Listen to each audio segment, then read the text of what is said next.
예수님의 제자들은 성천하시기 전 예수님께 이스라엘 나라의 회복의 때를 물었습니다. 간절한 기다림이 있다는 말입니다. 지난주에 살펴본 대로 예수님은 그런 것 기다리지 마 하지 않으셨습니다. 때와 시기는 하나님께 맡기라. 그 기다림을 거두지 말라는 말입니다. 그 전에 이런 말씀하셨어요. 사도와 함께 모이사 그들에게 분부하여 이르시되 예루살렘을 떠나지 말고 내게서 들은 바 아버지께서 약속하신 것을 뭐라고요? 기다리라. 여러분, 기다릴 줄 안다는 것은 구약에서부터 영성의 핵심이었습니다. 시편 말씀 함께 읽습니다. 내 영혼아, 내가 어찌하여 낙심하며 어찌하여 내 속에서 불안해하는가? 너는 하나님께 소망을 두라. 나는 그가 나타나 도우심으로 말미암아 내 하나님을 여전히 찬송하리로다. 아멘. 하나님께 소망을 두라. 나는 그가 나타나 도우심을 말미암아. 지금은 나타나라는 말은 지금 눈에 안 보인다는 거죠. 느껴지지 않는다는 거죠. 그런데 나타나셔서 도우실 것을 기다리는, 여러분, 믿음의 사람은 기다림의 사람입니다. 예수님 태어나셨을 때에 시므온이라는 사람을 아기 때 만나셨어요. 그때 누가복음입니다. 예루살렘에 시므온이라는 사람이 있으니 이 사람은 의롭고 경건하여 이스라엘의 위로를 뭐라고요? 기다리는 자라. 의로운 사람, 경건한 사람, 기다리는 사람, 이스라엘의 회복을 기다리는 사람, 나란히 나옵니다. 이런 사람들이 성경에 꽤 나옵니다. 예수님을 한밤중에 찾아온 니고데모, 이스라엘을 구원하시는 하나님의 때를 기다렸던 사람이었습니다. 12 제자들 마찬가지입니다. 나름의 기다림 가운데 예수님을 만났습니다. 이분들은 전부 다 이스라엘의 회복을 꿈에도 소원하던 사람들이었습니다. 그래서 예수님 따라 나셨고요. 부활 후에 드디어 이때가 왔는가 했는데 예수님 승천하셨죠. 다시 기다림의 시간이 온 것입니다. 시간표를 보면 십자가가 6월절 즈음이고 오순절에 50일 후에 성령 강림이 일어납니다. 부활 후에 예수님이 40일 정도 제자들과 함께 있었다 그랬기 때문에 승천하시고 나서도 예수님은 가시고 성령은 아직 오지 않은 시기가 한 일주일가량 있었던 것 같아요. 세상에서도 그럽니다. 기존의 것은 사라지고 새 것은 아직 오지 않은 상태. 그게 뭔가 하면 위기라고 합니다. 이 기다림의 시간, 성경은 이 기다림의 시간을 특별히 강조합니다. 누가가, 여러분, 마가복음이나 다른 복음서들이 있었음에도 불구하고 따로 또 복음서를 역사라고 하는 틀에서 쓴 이유가 있습니다. 그 굉장히 중요한 이유가 누가복음 19장에 나옵니다. 함께 읽습니다. 그들이 이 말씀을 듣고 있을 때 비유를 더하여 말씀하시니 이는 자기가 예루살렘에 가까이 오셨고 그들은 하나님의 나라가 당장에 나타날 줄로 생각함이더라. 여러분, 이 말씀은 누가복음에만 나옵니다. 굉장히 중요한 강조점입니다. 누가가 누가복음과 사도행전을 쓴 이유, 아주 중요한 이유가요, 바로 이 조급증, 하나님의 나라가 당장 나타날 것이다라고 하는 이 조급증을 치유하기 위해서입니다. 오늘 우리도 기다림의 시간을 살아갑니다. 하나님이 영원 전부터 거룩한 선지자들의 입을 통하여 말씀하신 바 만물을 회복하실 때까지는, 그렇죠?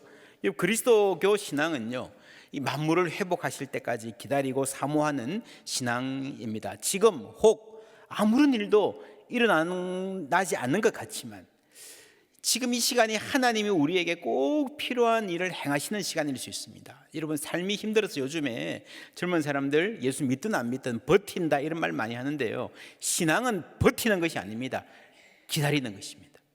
오늘 말씀에 제자들은 기다리면서 첫째로 기도했고요, 둘째로 가룟 유다를 대신할 12 중에 한 명을 다시 뽑았습니다.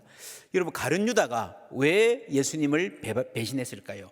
돈 때문에 그랬다 할 수도 있겠지만 그 이상의 동기가 있었을 거예요.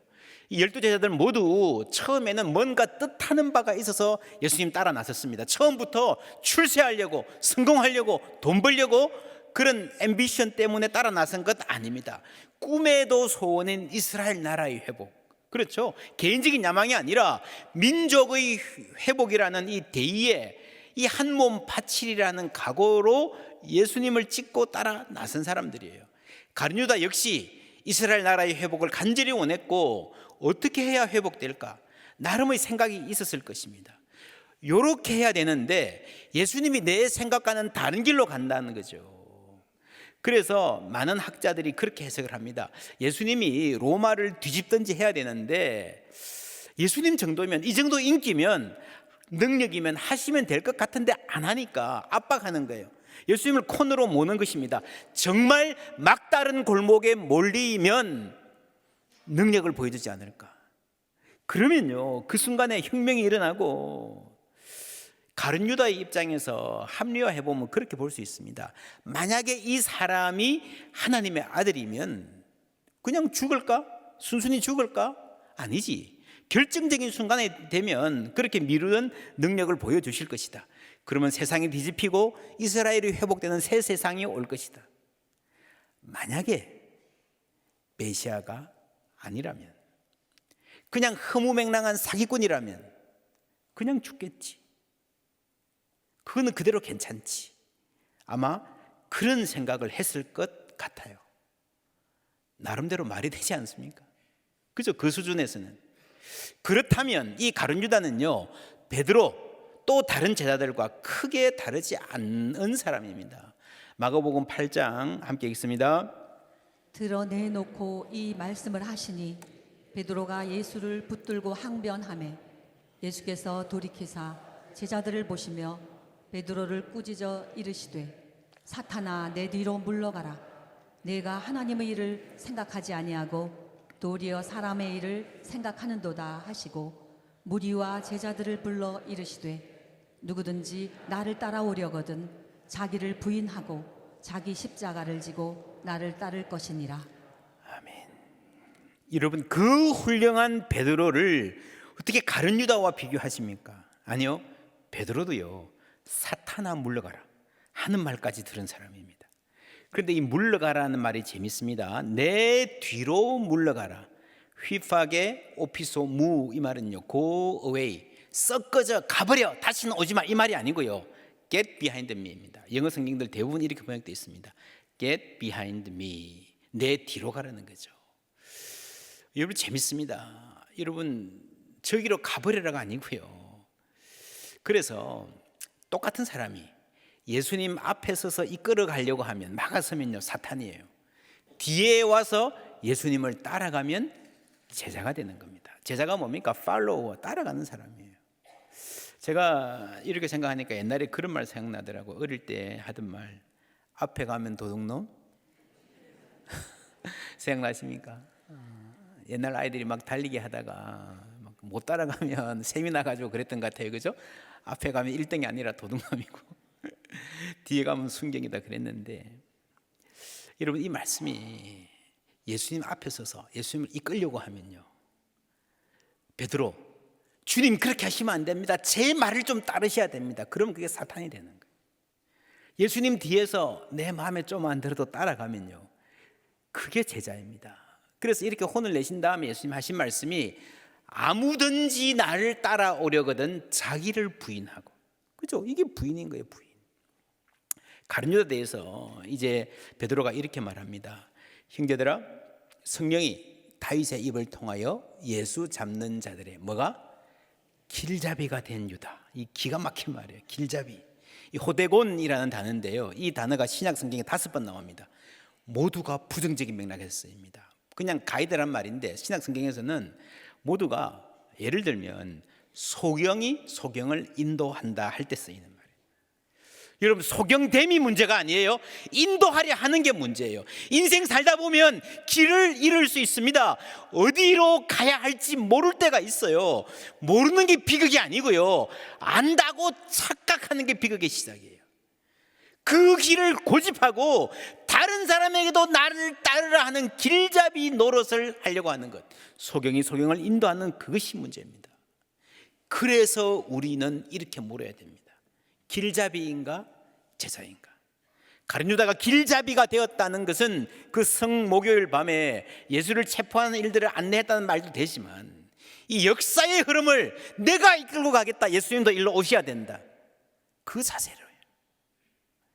여러분, 예수를 따르는 것은요, 자기를 부인하는 것입니다. 내 생각이 깨어지는 거예요. 메시아는 이래야 된다라는 기대, 신앙생활은 이래야 된다는 내 고집, 우리 교회는 이런 교회가 되었으면 좋겠다는 내 꿈, 보네프 목사님이 그런 말씀했습니다. 그리스도인 공동체에 대한 자신의 꿈을 공동체 자체보다 더 사랑하는 사람은 그 자신이 아무리 정직하고 진실하며 헌신적인 사람이라 해도 결국 모든 공동체의 파괴자가 되고 맙니다. 내 꿈, 내 기대, 이런 그것 가지고요, 이 현실의 교회는 늘 부족하거든요. 부족한 사람들 투성이거든요. 판단하는 거죠. 그래서 파괴자가 된다는 겁니다. 공동체 자체보다 내 꿈을 더 사랑하면, 여러분 개인적인 삶에서도 그렇습니다. 이것은 내가 생각한 인생이 아니야. 여러분 인간의 성장은요, 미래에 대한 자신의 그림이 깨어지는 과정입니다. 행복한 가정, 여러분 결혼하기 전에 그런 그림이 있을 수 있습니다. 그대로 유지하고 계십니까? 유지하고 있으면 큰일 납니다. 결코 현실적이지 않습니다. 자녀 양육은 이런 것이야. 아기 갖기 전에 나름대로 계획했지만 뜻대로 되나요? 아니에요. 이런 목회자도 마찬가지입니다. 목회를 시작하면서 목회는 이런 것이어야 돼. 나는 이런 교회를 세우고 싶어. 그대로 되는 경우가 없습니다. 때로 내 기대가 깨어지는 것이 유익입니다. 왜 그런가? 사도행전 4장 11장에 보면요, 베드로의 설교에 굉장히 중요한 대목입니다. 이 예수는 너희 건축자들의 버린 돌로서 집 모퉁이의 머릿돌이 되었느니라. 이때는요, 집을 지을 때 벽돌, 똑같은 규격의 벽돌이 아니라 돌을 썼기 때문에 모양이 다 달랐어요. 그래서 건축자가 하는 일이 돌을 고르는 일입니다. 아주 좋은 돌, 예쁜 돌, 멋지고 튼튼한 돌은 아주 중요한 부분이에요. 좀 못생긴 돌은 뒤에 잘 안 보이는데 여기도 저기도 못 쓰겠다 하면 갖다 버리죠. 여러분 돌을 힘들게 가져왔는데 어디라도 갖다 쓰는 게 쉬워요? 버리는 게 쉬워요? 버리려면 또 들고 와야 되잖아요. 오죽 못났으면, 얼마나 형편없었으면 갖다 버리겠습니까? 그런데 건축자들이, 인간이 판단해서 이거는 진짜 쓸모없다, 갖다 버려야 돼, 그랬던 인간 예수, 십자가잖아요. 그런데 하나님 보시기에는 정말로 인간이어야 할 인간, 참다운 인간 예수라는 거죠. 그 말이 여러분 건축자들의 버린 돌이 모퉁이의 머릿돌, 코너스톤, 기준, 세상의 기준이 되었다는 말입니다. 그게 부활이에요. 여러분 그래서 그리스도의 십자가와 부활은요, 사람이 사람을 판단하는, 이 세상이 사람을 평가하는 그 기준 자체가 얼마나 잘못되었는가를 보여주는 거예요. 그리고 여러분 에베소서에 보면요, 예수님이 머릿돌이 되었는데 너희도, 우리도 성령 안에서 하나님이 거하실 처소가 되기 위하여 그리스도 예수 안에서, 예수님이 머릿돌 되고 기준 되신 그 플랜, 디자인 안에서 함께 지어져 가느니라. 여러분 예수님이 기준으로 서 계신 이 큰 역사의 그 큰 그림 속에 내 인생도 들어가 있다는 거죠. 여러분 사람을 평가하는, 인생을 평가하는 내 기준이 엉터리구나 알고 난 다음에는요, 그 다음에는 내가 있어야 될 위치, 나의 방향, 나의 삶의 의미가 다 바뀔 수 있습니다. 내 생각에는 이 전체 그림에서 나는 요 정도 가 있어야 될 것 같아. 근데 하나님은 다른 데 갖다 놓으시는 거예요. 내가 보기에 나는 이 방향이 예뻐, 요렇게 얼굴 내밀고 싶어. 하나님은 돌려놓으시는 거예요. 하나님 이거 아닌데요? 하고 싶어요. 여러분 2장에 보면 성령이 임하십니다. 성령이 임하시면 어떤 일이 일어납니까? 이런 찬송이 있죠. 오소서 진리의 성령님, 이 땅 흔들며 임하소서. 땅이 흔들린다는 말은요, 기반이 흔들린다는 겁니다. 우리의 생각 자체가 깨어지고 흔들려야 된다는 거죠. 그러면서 그 다음에 깨어지고 나서 하나님의 꿈이 자라는 거예요. 그래서 아이와 남종과 여종과 노인들이 예언하는 하나님의 꿈을 꾸는 시대가 된다는 겁니다. 성령 하나님은 우리의 생각을 바꾸시고 인생의 목표를 바꾸십니다. 이스라엘의 회복을 간절히 바랐던 많은 사람들 중에서 자기 확신과 자기의에 사로잡힌 사람들이 많았습니다. 그때와 방법 이래야 됩니다. 베드로가 그랬습니다. 가룟다는 그 생각이 워낙 강했습니다. 사도행전에 보면 또 한 사람, 이 자기 확신과 자기의가 지독하게 강했던 사람이 나옵니다. 누굽니까? 사도 바울이죠. 그러니까 막 죽이려 다니잖아요. 그게 깨어지는 거예요. 베드로도 그랬습니다. 베드로도 깨어지고 회복되었습니다. 하나님을 믿는 것은 하나님의 때와 방법을 신뢰하는 것입니다. 믿음의 조상 아브라함도 그랬습니다. 하나님의 때를 기다리지 못하고 자기 방법으로 조급해서 이스마엘도 낳고요, 가정도 힘들고요, 그러면서 창피당하고요, 헛발질하고요, 눈물 흘리고요, 그러면서 믿음이 자라가는 거예요. 성령이 임하신 후에 공동체에 이런 일이 일어납니다. 그가 바나바 이야기입니다. 밭이 있음에 팔아 그 값을 가지고 어디 두니라? 사도들의 발 앞에 두니라. 여러분, 헌금을 하면서요, 재물을 드리면서요, 주님 뜻대로 하시옵소서. 어려운 교회는요, 교회답지 못한 교회, 세상처럼 돌아다니는 교회는요, 헌금을 많이 한 사람들이 목소리도 큰 교회입니다. 건강한 교회는요, 헌금을 많이 할수록 더 겸손해지는 성도들이 많은 교회인 줄 믿습니다. 사도들의 발 앞에 두니라. 겸손하게 하나님의 처분에 맡기는 거예요. 내 고집이 아니라 내 재물이지만, 그렇죠, 이 재물을 통해서 하나님이 자유롭게 하나님 뜻대로 하실 일을 기다리는 겁니다. 여러분, 물질은 누구에게나 소중합니다. 헌금하는 거 쉽지 않습니다. 드리면서 주님 뜻대로 하시옵소서, 내 고집을 끊고 내 인생을 하나님께 드리는 사람이 되어가는 거예요. 나의 모습, 나의 소유 주님 앞에 모두 드립니다. 모든 아픔, 모든 기쁨, 내 모든 눈물 받아주소서. 나의 생명을 드리니 주 영광 위하여 사용하옵소서.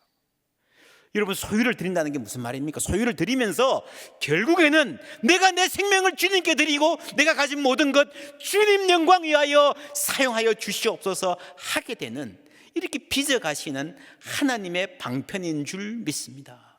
내 인생을 주님께 드리고 주님 발 앞에 내 인생을 뜻대로 하시옵소서 가져다 놓는 거예요. 하나님께서 나를 향한 뜻이 계시면 그 뜻이 이루어질 수 있도록 순종할 준비를 하는 겁니다. 그게 기다림입니다. 가룟 유다의 잘못은 제자가 되어야 될, 팔로워가 되어야 될 사람이 길잡이가 되려 한 것입니다. 베드로도 마찬가지였습니다. 주님을 좌지우지하려 했습니다. 그러나 참 제자가 되었을 때요, 오늘 말씀 보시면 베드로가 이제는 예수님을 기다릴 줄 알고 따르는 사람이 되었을 때 그제서야 리더가 되었습니다. 베드로는 내가 앞장서려 할 때는 사람들 다 흩어졌습니다. 자기도 길을 잃었어요. 그러나 베드로가 예수를 따를 때에 자연스럽게 리더십이 생기고 사람들이 따르는 겁니다. 그래서 교회는요, 리더십보다 팔로우십을 가르쳐야 돼요. 오늘 말씀에 마띠아라는 제자를 뽑는데 이 열둘이라는 상징성이 중요합니다. 이것은 이스라엘의 12지파 회복을 상징하는 거예요. 이거는 뭐 할 일이 많으니까 한 명 더 뽑자 이런 말이 아니에요. 굉장히 중요한 의미가 있습니다. 어떤 분은 그렇게 물어봅니다. 가룟 유다 대신에 마띠아를 보선했는데 12장에 가면 요한의 형제 야고보가 순교했습니다. 그럼 죽었으면 또 한 명 채워야 되지 않나요? 12명 티오가 있으니까. 그거 아니에요. 여러분, 가룟 유다가 탈락한 것은요, 죽었기 때문이 아닙니다. 그가 믿음을 배반했기 때문입니다. 요한계시록에 보면 21장에 크고 높은 성곽이 있고 12문이 있고 12천사가 있고 그 문들 위에 이름을 썼으니 뭐라고요? 이스라엘 자손 12지파의 이름이라, 천국에 있다는 거죠. 14절에 그 성의 성곽에는 12기초석이 있고 그 위에는 어린 양의 12사도의 12이름이 있더라.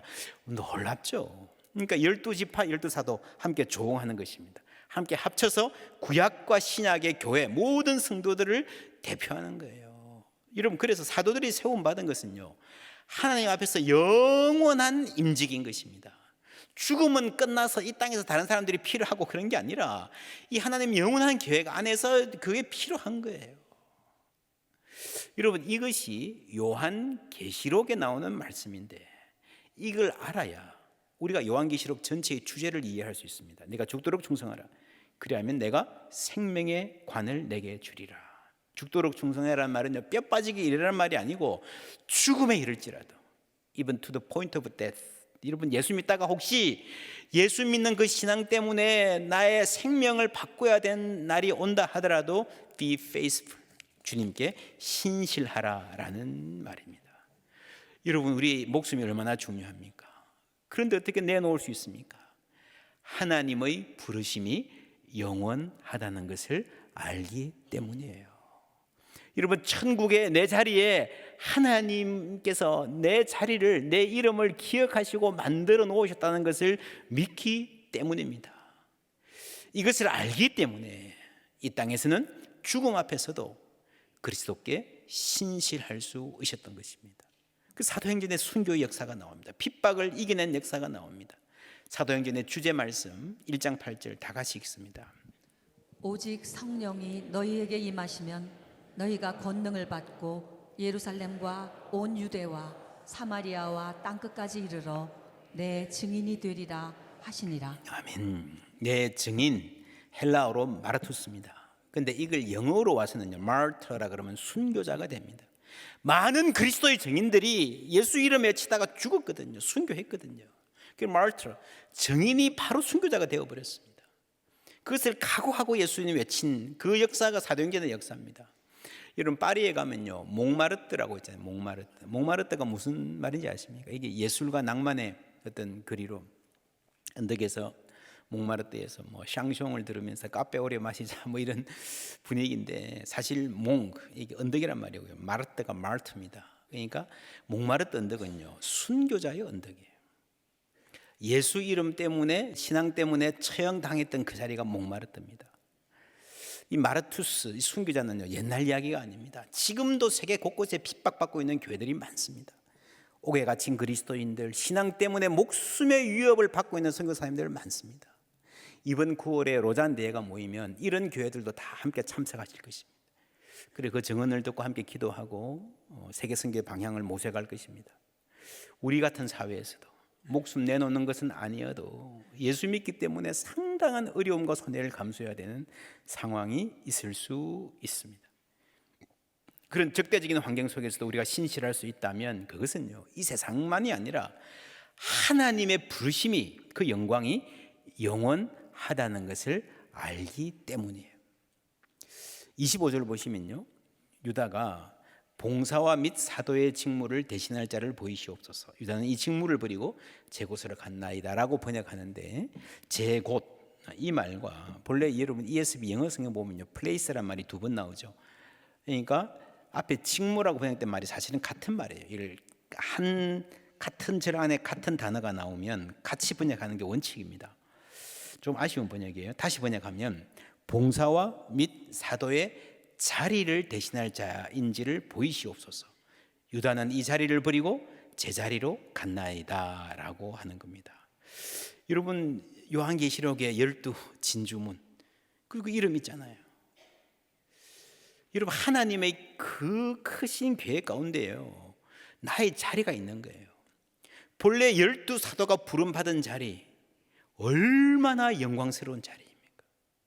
그런데 가룟 유다는요, 그 자리를 버렸습니다. 그리고 자기 자리로 갔어요. 제 자리로. 여러분, 제 자리가 뭐예요? 자기 생각으로, 자기 계획으로, 자기 능력으로 힘을 다해서 갈 수 있는 자리예요. 여러분, 가룟 유다가 특별히 뭐 멸망의 자리가 따로 있는 게 아니고요, 인간이 하나님의 은혜가 없으면 발버둥 치고 노력하다가 결국에는 갈 수밖에 없는 멸망의 자리가 자기 자리예요. 하나님의 구원은 우리를 그 자리에서 뽑으셔서 하나님 자녀의 영광의 자리로 세워주신 것인 줄 믿습니다. 그 자리, 그 영광을 알면요, 놓칠 수가 없어요.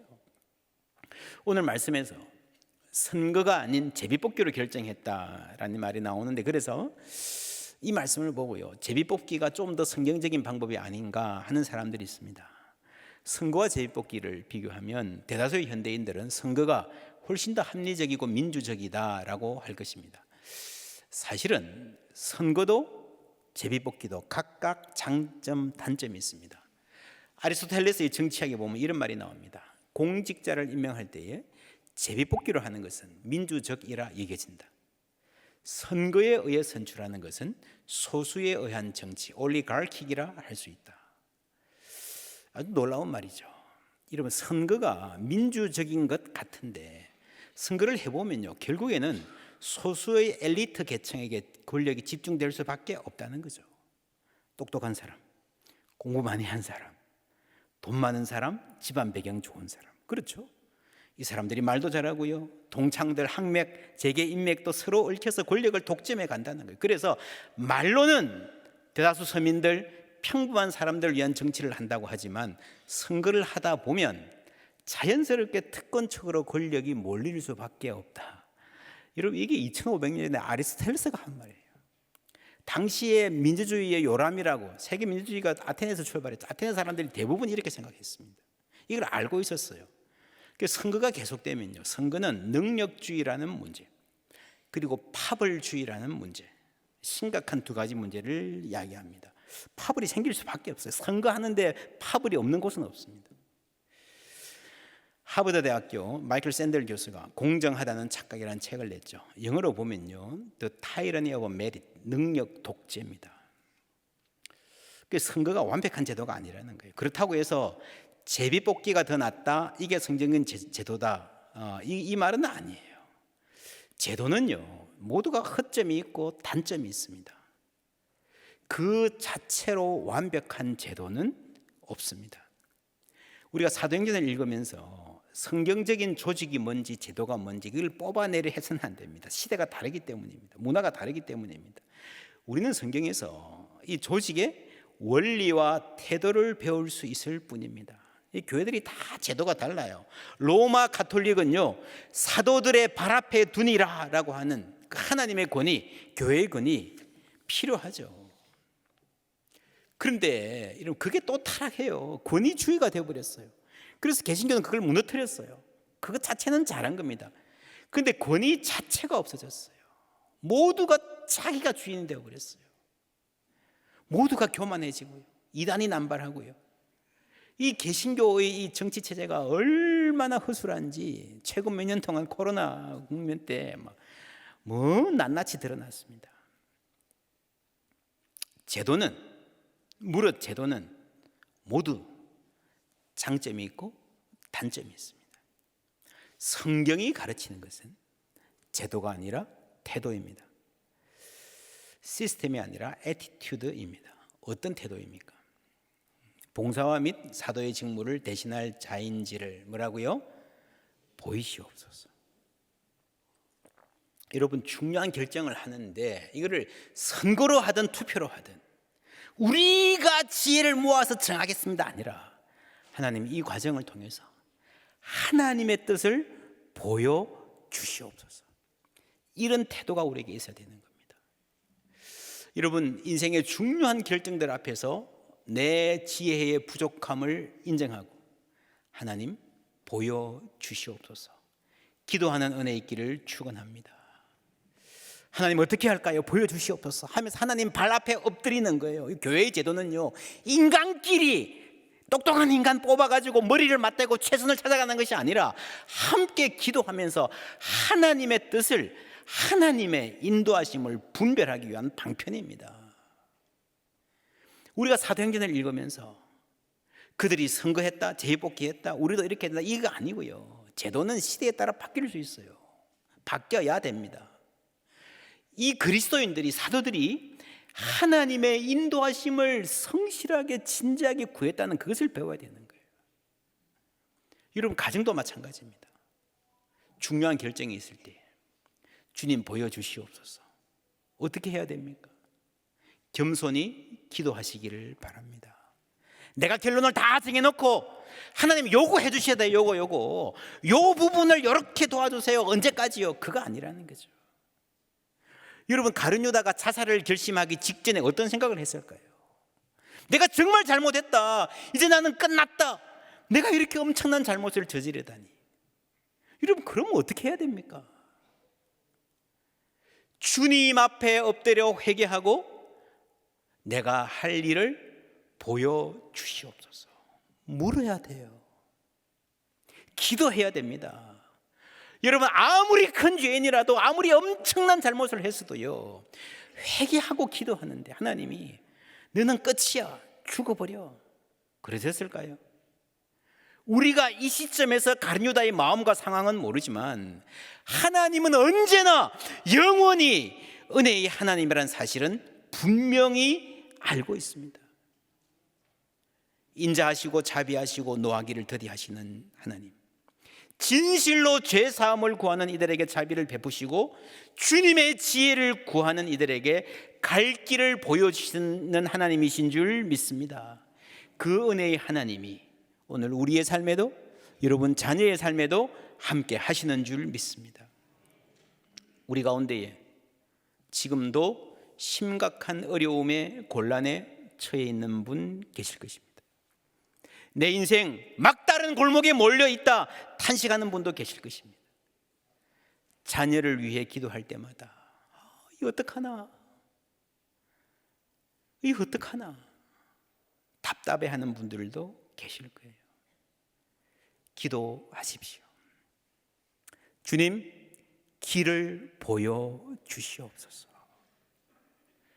내 인생 위기라 싶은 이때가, 길을 잃었다 싶은 이때가 바로 하나님 의지할 때이고 하나님께로 돌아올 때이고, 그래서 특별한 은혜의 때가 될 수 있습니다. 우리 주님께서 길을 보여주실 것입니다. 우리 하나님의 한없는 인자하심, 높으신 지혜에 의지하고 주님의 뜻을 물으며 기다림의 사람으로 살아가는 우리 모두 되기를 축원합니다.